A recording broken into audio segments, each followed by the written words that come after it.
Good morning, everybody. Good morning, musicians creating prosperity. Hope you are having a fantastic start to your weekend. Happy Saturday. I wanted to invite you all to start this weekend with an energy of positivity, of gratefulness, and to just, no matter what you've got going on in your life right now, to remember that you are going through whatever you're going through for a reason. And that no matter how challenging your circumstances may feel, you are going to make it and you are going to succeed. You are going to come across the other side and you'll be able to learn something from this challenge. And I think sometimes when we're going through things that are hard, we feel like this phase of our lives is going to stay that way. And sometimes it feels like it's not going to change, like you're stuck in this mode.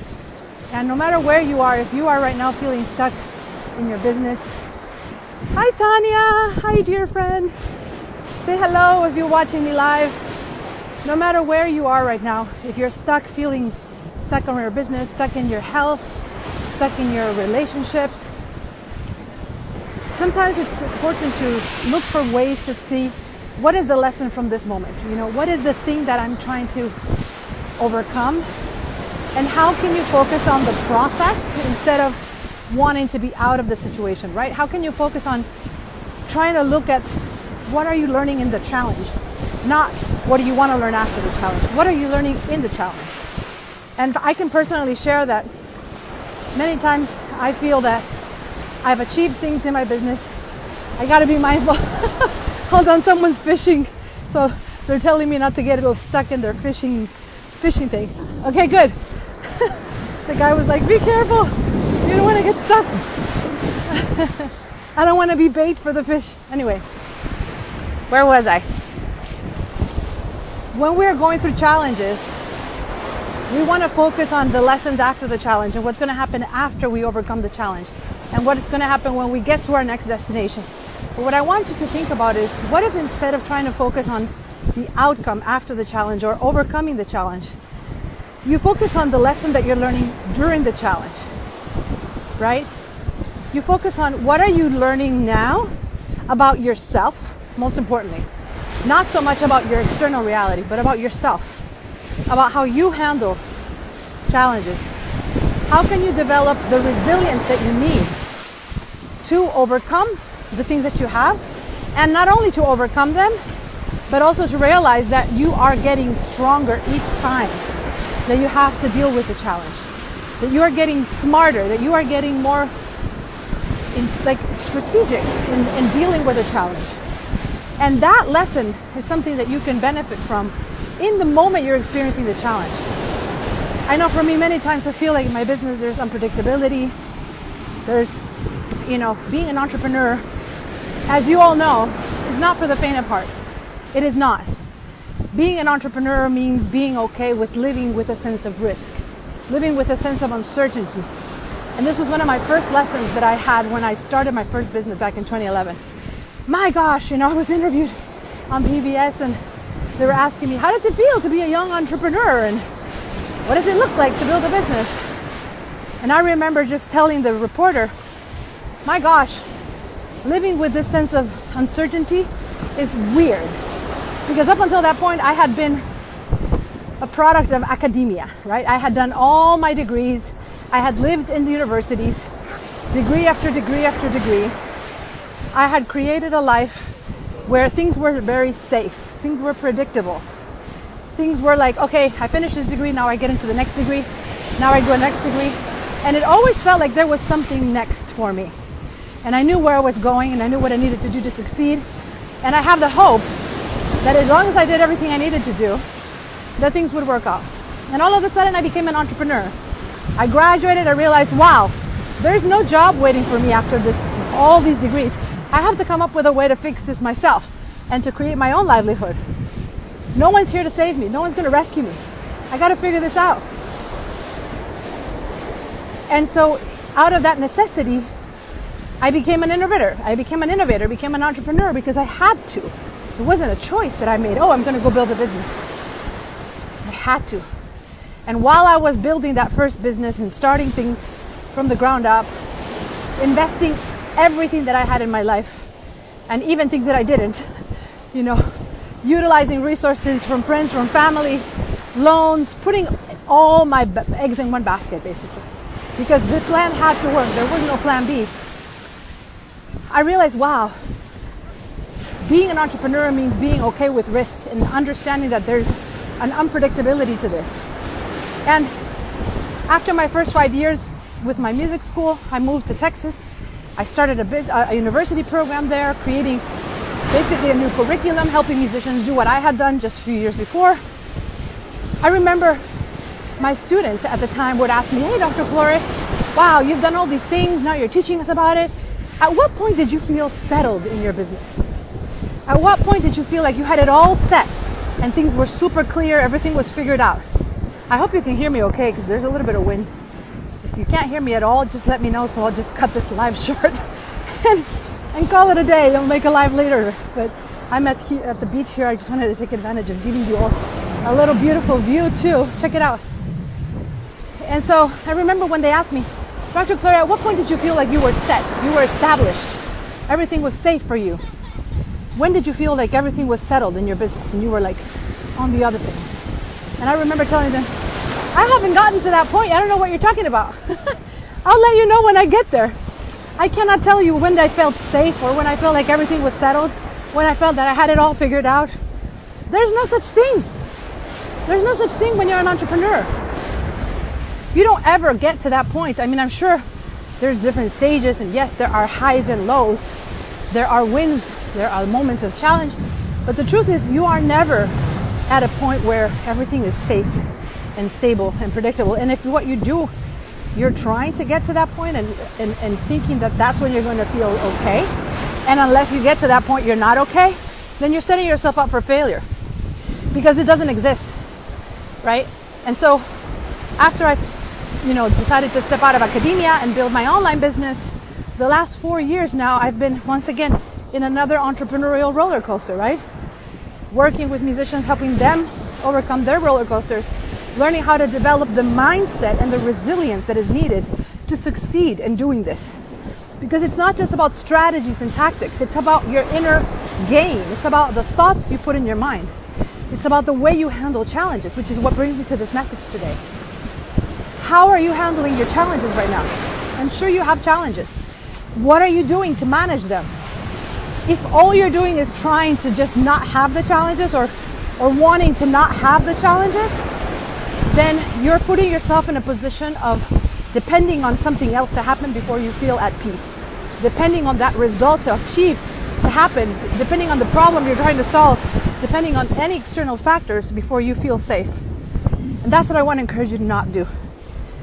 Do not give anyone or anything the power of your certainty, the power of your calmness, the power of your optimism and your positivity and your hope. Only you can control that. Whatever's happening in your life right now, you can still control how you feel, how you interpret, how you handle the challenges. You cannot control other people. You cannot control the things themselves that happen to you, the challenges, experiences, but what you can control is who are you becoming, and how can you tune into learning that inner wisdom and recognizing, wow, a year ago, perhaps if this happened to me, I wouldn't have had a way of managing it. I wouldn't have known what to do. But I feel like I've become stronger. I now can see things from a different perspective, and I can focus with more calmness. That's the key to this. Can you keep your nervous system regulated through the process of your challenge? Can you hold on to keeping yourself afloat mentally and emotionally in order to be more strategic in problem solving? Because if you freak out, if you panic, if you start putting yourself in this mode of, I need this to be resolved, I cannot handle this is too much for me, then your mind cannot problem solve strategically enough. And that's when you start getting into all sorts of consequences and just feeling really tense and anxious and depressed and all the things. So when you have this deeper knowing that no matter what comes at you, you will figure it out, you will find a way to overcome it, and when you can stop worrying so much about what happens if things go bad, most of the times when you are anxious about your stress, your situation, your challenges, is because you are envisioning the worst case scenario. You're envisioning what you want not happening. You're envisioning the solution, you're envisioning it as something you're not going to get. You're focusing on the bad scenarios, on the negative scenarios. Oh, if this doesn't work out the way I want it to, then I'm going to have to deal with this and this and this and this and this. And you're spending more time in this imaginary future, envisioning the downside, the negative impact of your current situation. And instead, what you can do is acknowledge your current situation, acknowledge who are you becoming because of your current situation. Are you becoming more resilient? Are you becoming more strategic? Are you developing an inner wisdom that is helping you cope with your challenges?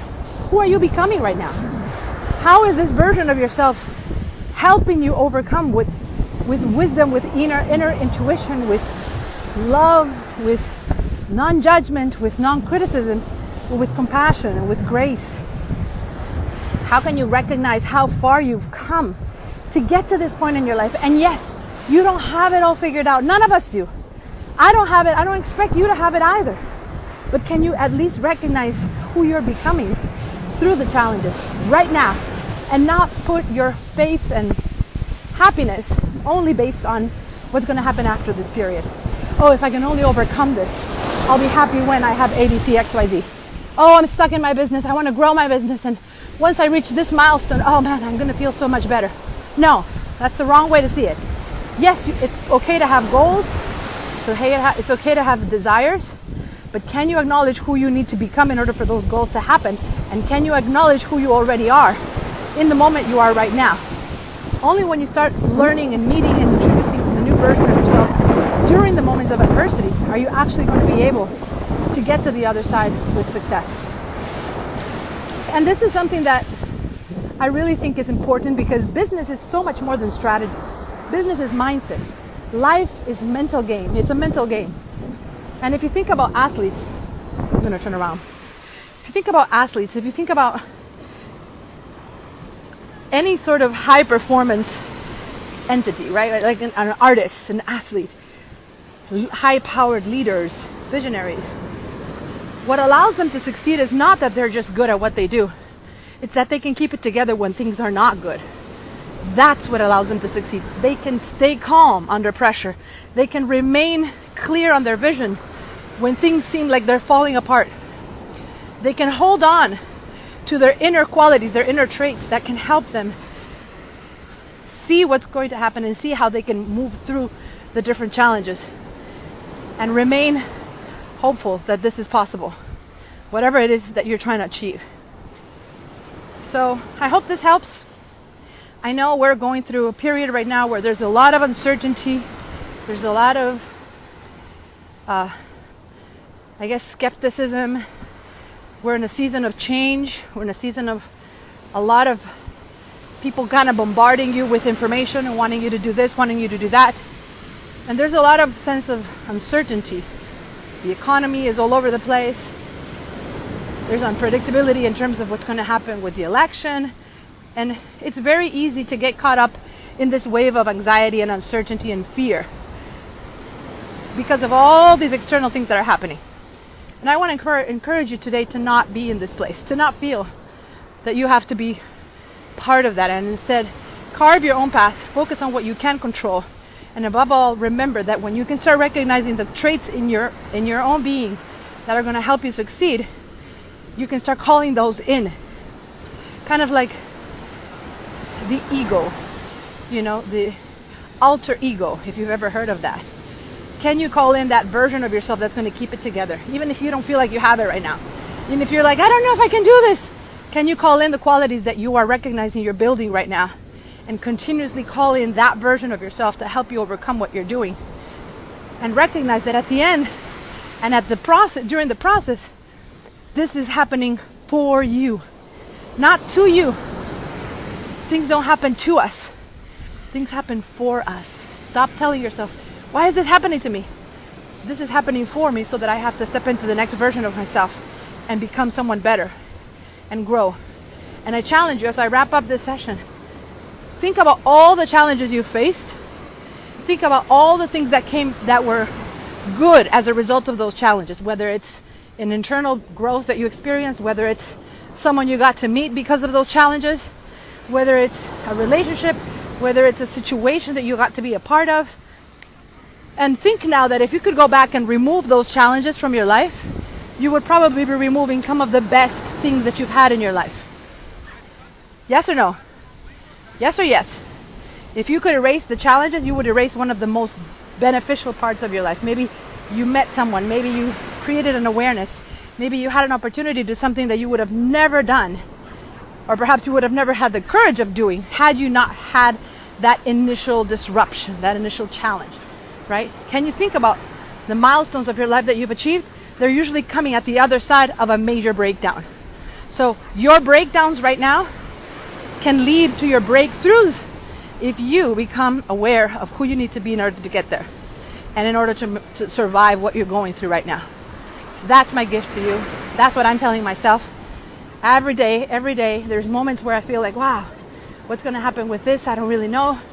But then I tap into like, who do I need to be to find that answer? What are the qualities that I need to demonstrate to myself?